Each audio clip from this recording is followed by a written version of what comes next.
Mr. and Mrs. Bennet. Whether we love them or hate them, I think we can agree that they're two interesting characters to be analyzed.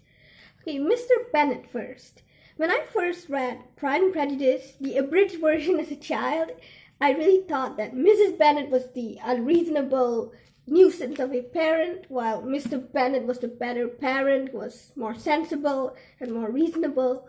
But when I read it as an adult, the full version, then I really kind of see how Mr. Bennet is actually the less responsible parent. I'm not saying Mrs. Bennet is responsible, but she seems to have more concern for her children's future than him. She seems to be taking more action about their future than him. And even his irresponsibility begins right from the start. His plan of providing for his children from the start is to wait till he has a son who turns 21 and breaks the entail. Now, for those of you who aren't familiar, the estate was entailed to, I think, a few generations up till the generation of the Bennet girls and Mr. Collins. So a male has to inherit in each of those generations, and the Bennet girl and Mr. Collins' generation is the last generation where they can be, whoever inherits can be the for real inheritor. Tenant for life inheritor, and they can break the entail and sell off the estate, or they can, renew the entail for the next generations. So his plan was that his son would break the entail and he can sell part of it to provide for his children. But that is a stupid plan. Firstly, the most obvious is there was no guarantee he would have a son. But secondly, even if he did have a son, it's still a stupid plan. Why would you straight go to wanting to sell part of your estate and depreciate its value for your male line instead of, saving money? That should have been your first plan, to save money, and selling part of the estate should maybe have been a backup plan. But he just goes, oh, well, I don't have to save money. I don't have to think about saving money. I can just sell part of the estate. He doesn't seem to even have that much value for his family's estate. Even if his plan wasn't so much to sell part of the estate, but just that his son would inherit the estate and continue getting the 2,000 income and would provide for his wife and children, still, it's a stupid plan. Firstly, I said there was no guarantee he would have a son. And secondly, he would still need to save money for his children while they're growing up. Not just wait till his son grows up. And especially once he had the first two girls, that should have at least been a caution, because even if you have a son, by the time that son turns 21, your girls would have been older and almost unmarriageable. Almost too old to marry for that time. They would have been in the mid to late 20s by the time you had your son who turned 21. So him just not caring about saving until he had 5 girls is just, reckless and irresponsible. And he didn't just have the 2,000 annual income from his estate, he also had the annual interest from his wife's dowry. 4,000 at a 4 to 5% would be about 160 to 200 pounds annually. He could have at least saved that, because 2,000 was quite a lot for a family to live on.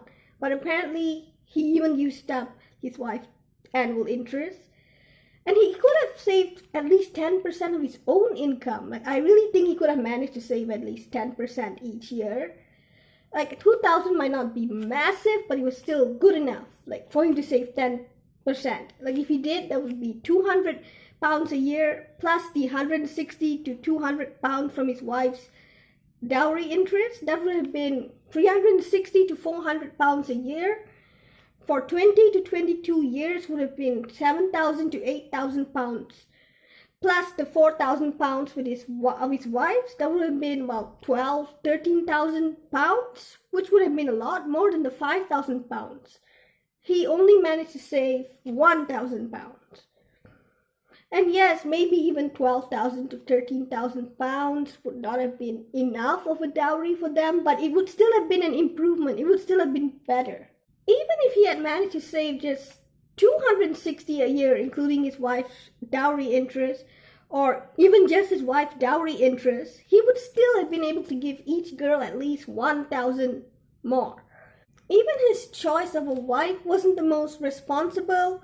He chose her mostly based on her looks. Aside from being irresponsible, he doesn't treat his wife right. Yes, I know his wife is overbearing and silly, and you can understand why he doesn't like her, but I don't think that excuses you from not respecting your partner. I mean, you chose to marry them. You chose to marry her for her looks, and now you find out you don't really like her character. Like, you should still do the honorable thing and show some respect. You can maybe even show her kindness and properly explain to her where she's wrong, and maybe even be more responsible yourself, and she wouldn't have to be quite as overbearing. I don't know how old Mr. Bennet was when he got married, but it's been speculated that he's significantly older than Mrs. Bennet, which in that case I think it excuses him even less. Like, if he was a young man, which he could have been, I mean, we don't know for sure, like he was a young man when he chose Mrs. Bennet, then I can partly excuse him. I mean, I can be more understanding towards him choosing a wife based on looks and not being responsible. But if he was older, then I have less sympathy. Mrs. Bennet, I don't excuse her actions. She is overbearing and silly. She does show favoritism, and she does do things that are embarrassing, and she does take things too far. And her upbringing is partly responsible for Lydia being the way she is. I mean, Mr. Bennet is also responsible, but she probably a bit more, because she kind of encourages Lydia to behave that way to find a husband. I mean, of course, it doesn't excuse Lydia, and she isn't 100% to blame. Lydia is to blame for actions as well, but at least partly. But she does show more concern for her children's future than Mr. Bennet. Mrs. Bennet was rightfully concerned because she and her girls were at risk of being destitute once Mr. Bennet dies if they didn't marry well. So I get her desperation, that it was kind of urgent to get them married well, but still she took it too far.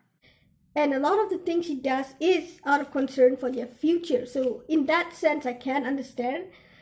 And her actions does lead to Jane and Elizabeth getting married, but only coincidentally. It still doesn't excuse her. Like, her sending Jane in the bad weather in a horse is what led Jane to have to stay at the Bingleys for a few weeks and get to know Bingley better, which led to them getting married. And likewise, it led to Lizzie going to the Bingleys, and her and Darcy getting to know each other better. But technically, that's still a coincidence.